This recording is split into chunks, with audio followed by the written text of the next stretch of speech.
like, yeah, I heard the application process is like real political. And I just remember being like, what are you trying to say? Let's talk about why you think that my booth fee was sponsored. Like, what is it about me or my art that makes you think that somebody else had to pay for it?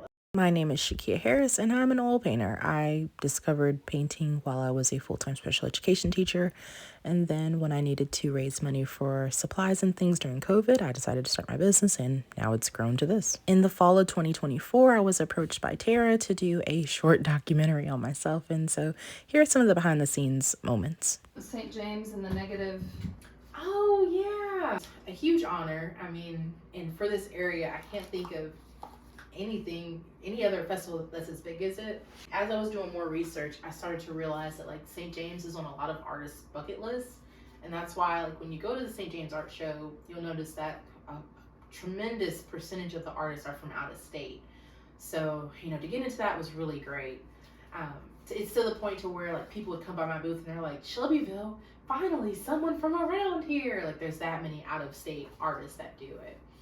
So when I got there, I didn't realize LVA does this thing called the local Muse, and that's where they sponsor a booth for an artist, and it's always in the main like St. James Court art section. They'll usually have like a big sign that says like, this is the local Muse, like this is our way of trying to give back by supporting this artist. We paid all their booth fees and stuff or whatever.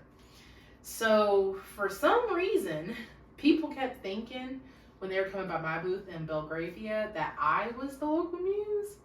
And so and it was just weird, like the way they would even go about it. They'd be like, oh, so what did you have to do to get in this spot? Or I had one person, they were like, oh, you're in, like, yeah, I heard the application process is like real political. And I just remember being like, what are you trying to say?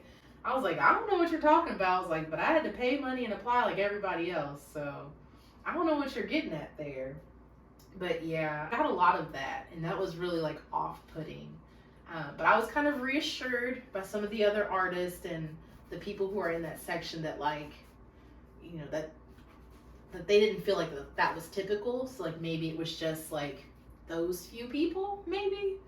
So I was willing to give it like another chance. But yeah, it was just really weird. It was like, let's talk about why you think that my booth fee was sponsored. Like, what is it about me or my art that makes you think that somebody else had to pay for it? It was just, I was like, why don't you just say whatever you have to say with your chest? Let's just go ahead and do that instead. Was it like just random people? I've never met these people a day of my life.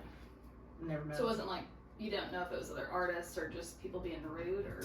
No, because like the other participants, like they would have to wear like a badge or whatever, so you could always tell like who the other people, like who had a booth or who. Now sometimes it'd be people who like applied and didn't get in, but yeah, that was really that was special. That was something. I like to say that that's my only time experiencing that foolishness, but it's not. But fortunately, I just try to focus on the positives, and they're usually in the minority. And just in general, like Mitch does a really good job of kind of guarding the front of the front of the tent. He does a good job of keeping the riffraff away. Like he always, I call it his uniform now, because I'll make him like a little badge, but he has a sweatshirt and it says, "My black wife makes me smile." And he'll usually he'll wear it and he'll stand at the very front of the tent. So, since he started doing that, I really don't have a whole lot of issues. I don't know. It must just be his lucky sweatshirt, I guess.